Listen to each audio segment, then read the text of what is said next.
Resultados da reforma. Ainda temos um tempinho, vamos tentar falar mais um pouquinho. Resultados da reforma. 3 palavras. 3 palavras. Divisão, reforma e avivamento. Vamos falar primeiro de divisão. É claro que a reforma protestante trouxe divisão na igreja ocidental. Isso aí é claro e evidente. A cristandade estava dividida. E dividida de várias formas. Começando pelo norte protestante e o sul católico. Isso é bem claro na Europa, você vê bem isso. O norte é protestante e o sul é católico. Não sei porquê, na providência de Deus era assim que era para ser. E não só houve divisão entre católicos e protestantes, mas houve divisão desde o início dentro do próprio protestantismo, infelizmente. Vocês lembram que nós falamos no domingo passado do encontro de Zwinglio com Lutero em Marburg, certo? Em que eles não se entenderam, Lutero bateu na mesa, e quando Lutero bate na mesa não tem mais conversa. Né? O homem é complicado. Apesar do Melanchthon sempre querer unir os protestantes, né? E o Calvino também. O Calvino tentou por um tempo, depois ele viu que não tinha mais jeito também. Ele nunca acreditou que ia dar para unir católicos com protestantes, porque era inviável. Mas entre os protestantes, o Calvino também queria ver união.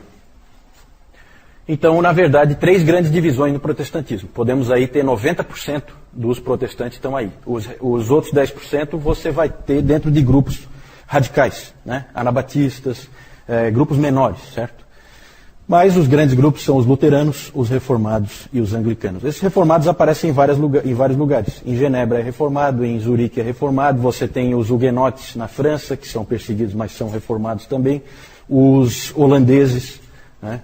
Lá também, igreja reformada.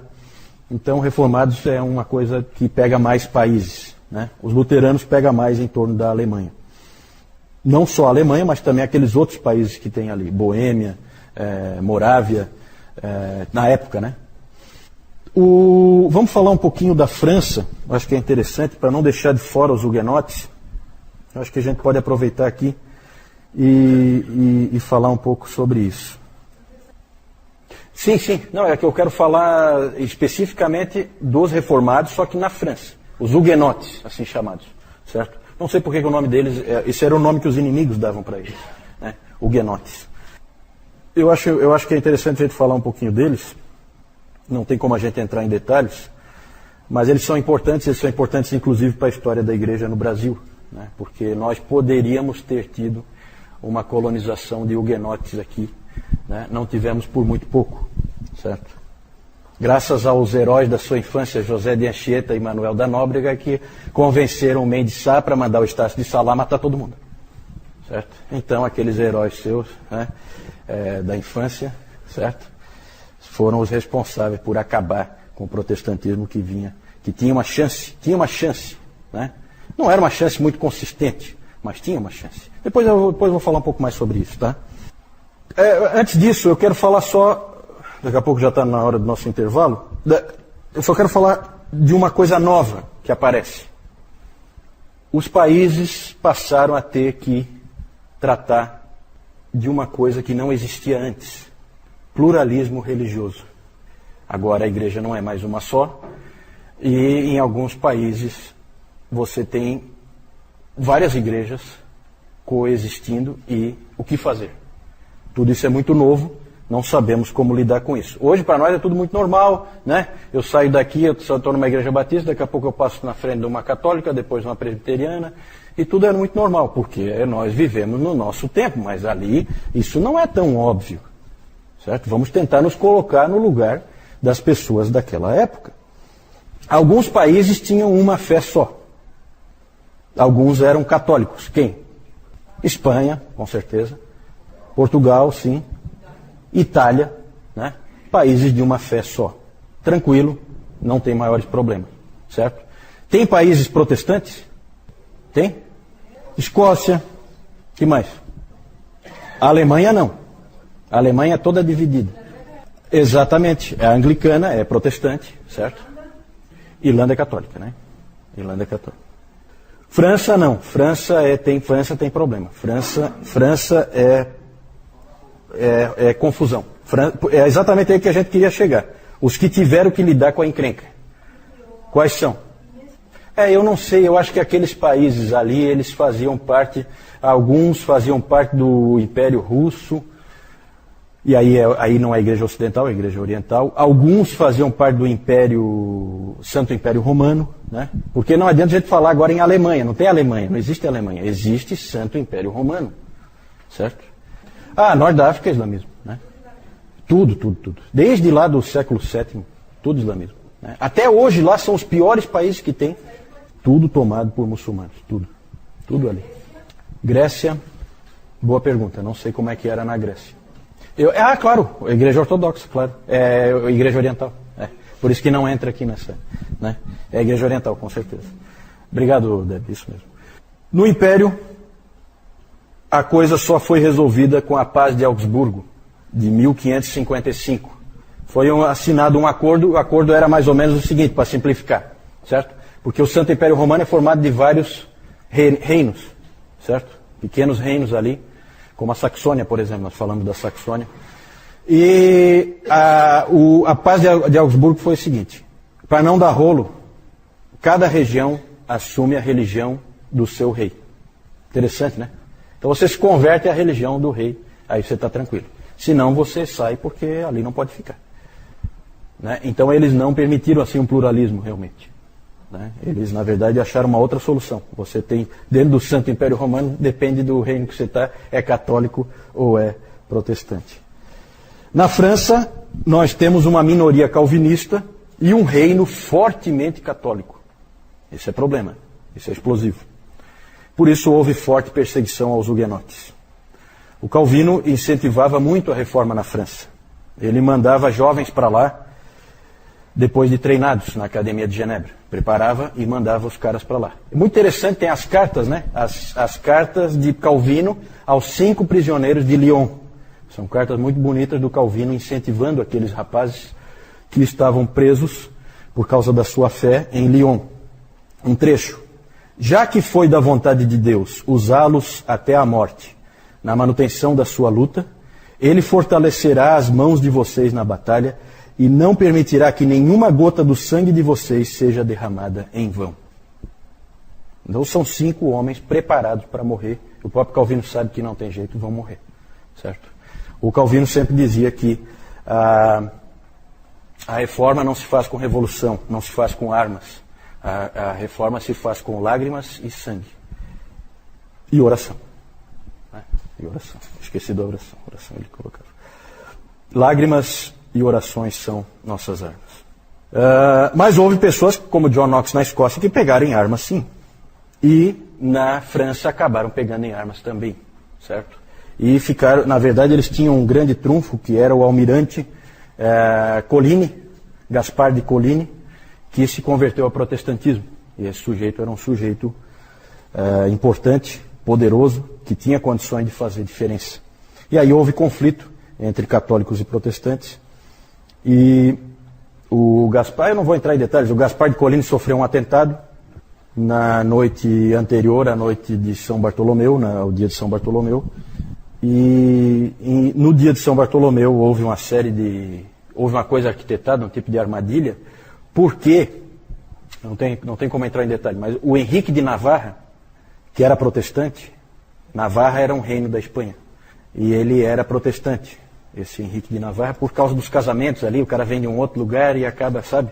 E esse Henrique de Navarra se casou em Paris, então tinha muitos protestantes em Paris naquele dia, por causa do casamento desse futuro rei da França. Ele não era ainda rei da França, ele era rei de Navarra, futuro rei da França, certo? Inclusive um trairão, né? Porque depois a hora que ele se tornou rei da França, daí se converteu ao catolicismo. Né? Tem a famosa frase, Paris bem vale uma missa. Né? O que é isso, né? Que frase é essa? Certo? Mas é aquela coisa, político você nunca pode confiar. Né? Quando foi interessante se tornar católico, ele se tornou. Mas eu não quero entrar nesse detalhe. O Henrique de Navarra estava se casando. E aí Paris estava cheio de protestantes por causa do casamento dele. O que aconteceu? Os católicos aproveitaram e foi um verdadeiro massacre que aconteceu ali, que é o famoso massacre da noite de São Bartolomeu, em que morreram milhares de protestantes em um único dia em Paris e por toda a França, 24 de agosto de 1572.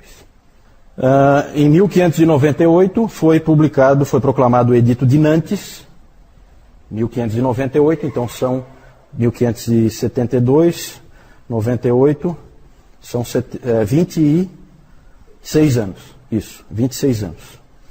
26 anos depois foi publicado o Edito de Nantes, proclamado o Edito de Nantes, dando liberdade religiosa, desde que ficassem em guetos segregados, os protestantes, certo? Então, na verdade, passou a ser um reino dentro do reino, né? Um reino pobre, porque você fica isolado, você é marginalizado, né? Mas foi isso que fez, na verdade, o Henrique de Navarra, aquele lá, né? Ele providenciou para que o Edito de Nantes fosse publicado, certo? Porque ele tinha simpatia pelos protestantes, porque um dia ele foi um deles, né? Não era mais, mas...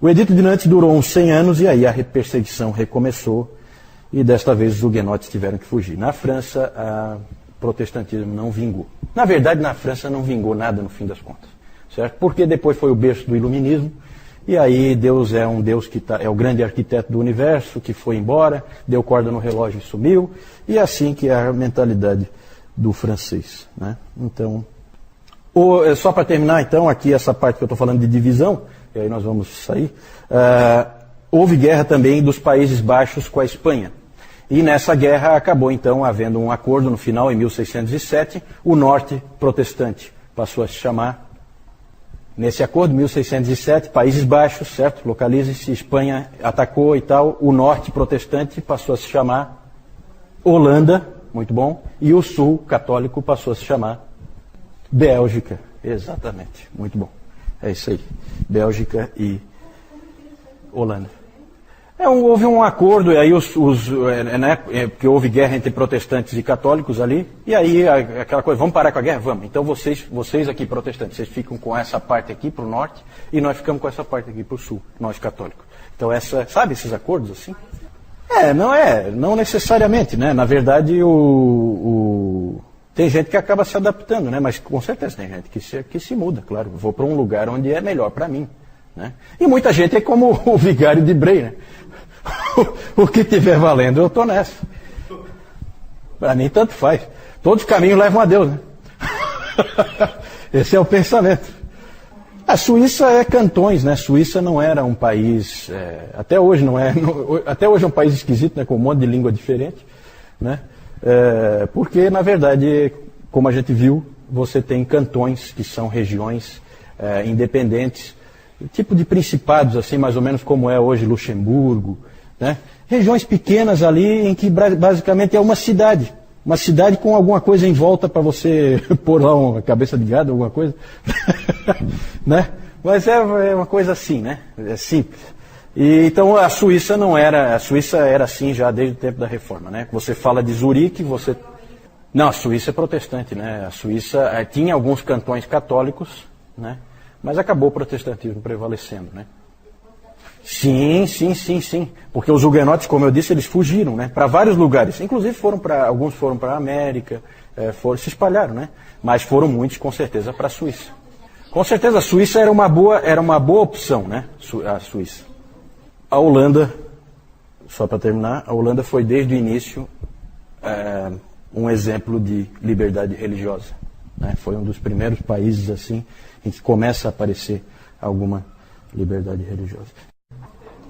Vamos retomar então, falei que eram 3 palavras que a gente ia usar: divisão, reforma e avivamento, como resultado da reforma. Reforma, evidentemente, se o nome é reforma protestante, é evidente que um resultado da reforma protestante foi reforma, né? A igreja estava modificada, e estava modificada em várias frentes. A gente pode imaginar, eu vou deixar como exercício para vocês fazerem aí, imaginar o quanto mudou a igreja. Não é pouca coisa. Surgem até novos personagens, como a figura do pastor pregador. A figura do pastor pregador não existia antes, certo? Existia a figura do padre. Esse pastor pregador, ele inclusive tem família. Isso é totalmente novo, certo? E o padre, onde é que é o habitat natural do padre? O altar, não, mas em termos da vida de igreja, é o altar e o confessionário, certo? Então ele reza a missa, ele eleva aquela hóstia e ele ouve a confissão das pessoas, basicamente é isso que ele faz. E agora a figura do pastor pregador, ela é bem diferente, o habitat dele passa a ser o local onde ele estuda a palavra, ele é um estudioso da palavra, a sala de estudos e o púlpito onde ele prega, certo? São coisas novas, gente, tudo isso aí é novo. Outras coisas interessantes, em 1523, o Zwinglio, já falamos do Zwinglio, ele começou a usar a túnica acadêmica, certo? Vocês já viram o próprio, aqui na própria capa do livro Os Puritanos, Suas Origens e Seus Sucessores, tem uma foto do Lloyd Jones em que ele aparece com aquela túnica, né? Que é muito comum. Os pastores usavam uma túnica. Você vai numa, não sei como é que está hoje, acho que não tem mais, né? Eu acho que não tem mais, né? Na luterana não se usa mais, né? Ainda usa a túnica, né? Então era comum os pastores protestantes usarem essa túnica. Na verdade, em vez a estola sacerdotal e coisa, não. Nada desse tipo de simbolismo. O simbolismo era de um acadêmico, um estudioso. Quem vinha ali pregar é um estudioso da palavra. Né? Então por isso que ele vinha assim de beca, parece que ele está vindo numa formatura. Né? O Zwinglio que começou com isso aí. E realmente os pastores protestantes, quando iam pregar, eles sempre estavam com aquela túnica. E na teologia, né, nós tivemos enormes mudanças, surgiram várias confissões protestantes. A Confissão de Augsburgo, de 1530, já falamos dela, né, escrita pelo Melanchthon. E também, no caso dos luteranos, eles têm como regra a Confissão de Augsburgo, junto com, principalmente, a Fórmula da Concórdia, de 1580. Ali houve um acordo quanto a monergismo, sinergismo e tal, essa coisa toda que nós já comentamos um pouco. Dentro do ramo reformado, você tem a Confissão Gálica, escrita por Calvino, certo? Foi ele que escreveu. A Confissão Escocesa, já falamos, escrita por Knox e mais 5 Joões. A Confissão Belga, escrita pelo Guido de Bré, que foi executado pelos espanhóis, certo? A Confissão Belga. A Segunda Confissão Helvética, que nós falamos aqui, escrita pelo Heinrich Bullinger, o genro do Zwinglio e sucessor do Zwinglio. E também a Confissão de Heidelberg. Essa é uma confissão muito legal, muito interessante, que era usada pela comunidade reformada da Alemanha, certo? Porque na Alemanha tinha também reformados, não tinha só luteranos. No Palatinato, que é uma região que tem lá, eles tinham muitos reformados. E aí o Zacarias Ursino, e um outro que eu não lembro o primeiro nome dele, o Oleviano, esses dois escreveram a Confissão de Heidelberg. Bem interessante também. Os 39 artigos da Igreja Anglicana, todas essas várias confissões aí protestantes surgiram. A música foi um grande legado também. Muitos hinos bonitos, muita composição musical. Os salmos, né, todos os salmos musicados. Eu coloquei aí só um lembrete em relação à economia, tá? Cuidado, gente, com o que dizem nessa questão da economia, tá? Max Weber foi um sociólogo e economista da virada do século XIX para o XX, e ele escreveu um livro famoso, extremamente influente, cujo título é A Ética Protestante e o Espírito do Capitalismo, certo? E aí ele faz uma vinculação do calvinismo com o capitalismo, que é muito comum os jovens, quando estão na escola, estudarem que calvinismo e capitalismo andam juntos. Nada mais longe da verdade. O calvinismo não tem nada a ver com o capitalismo, são coisas completamente independentes, não há relação alguma, certo? Isso aí é uma opinião do Max Weber, muito mal calcada em fatos, certo? Pelo contrário, os reformadores sempre disseram que os cristãos devem cuidar dos pobres, porque Deus é o advogado dos pobres, certo? Isso é bíblico. Certo. Eu acho que aí tem um pouquinho de forçação de barra. Mas é interessante a Jussara colocar esse elemento, porque realmente pode ser uma interpretação equivocada do que o Max Weber colocou, né? Mas eu não quero entrar nisso não, isso é só um lembretezinho. Vamos lá. Reforma, então, mais do que evidente. Nós nem conseguimos falar de tudo que houve em termos de reforma na teologia, né? Quantas coisas eu deixei de falar no domingo passado, né? Propositalmente, porque nós não temos tempo. Sacerdócio universal de todos os crentes, certo? Livre exame das Escrituras.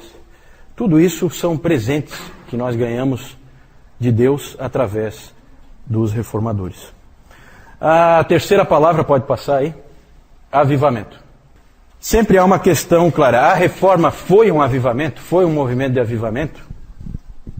Sempre há discussão quanto a isso aí, né? Aquele período dos reformadores foi um avivamento. Gente, muitas coisas absurdas aconteceram. Guerras, derramamento de sangue, erros, excessos, divisões.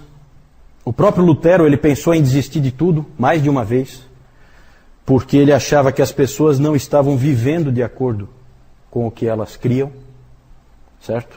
Então ele tinha vontade, às vezes, de largar tudo, porque muitas vezes o indivíduo vinha e dizia, não, eu sou um luterano e tal, e a vida dele é um desastre. E porque a gente sabe, houve muito uso político do momento também, né? Pessoas não sinceras entraram junto, e isso a gente vê no próprio filme do Lutero, isso também está retratado, né? Mas até os católicos reconhecem que ocorreram transformações na vida e na espiritualidade das pessoas. Eu acho que até a própria igreja, como nós vimos, a própria igreja católica romana foi afetada, certo? Até ela melhorou depois da reforma protestante. Tantas coisas que a gente deixou de falar, eu não tenho como falar, né? Falei aí o livre exemplo da Escritura, as marcas da verdadeira igreja, né? Pregação da palavra, nada de sucessão apostólica. Pregação da palavra, fiel, né? Pregação da palavra com fidelidade, administração correta dos sacramentos e exercício da disciplina eclesiástica. Marcas da verdadeira igreja. Tudo isso aí são herança dos reformadores. Não temos tempo para nos aprofundar, temos que seguir em frente. Só quero mostrar rapidamente aqui um quadro que existe sobre a noite de São Bartolomeu. Todo o massacre que houve naquela noite. Ali o Gaspar de Coligny, depois nós vamos falar dele de novo, porque ele foi importante no envio do Villegagnon para cá, para o Brasil.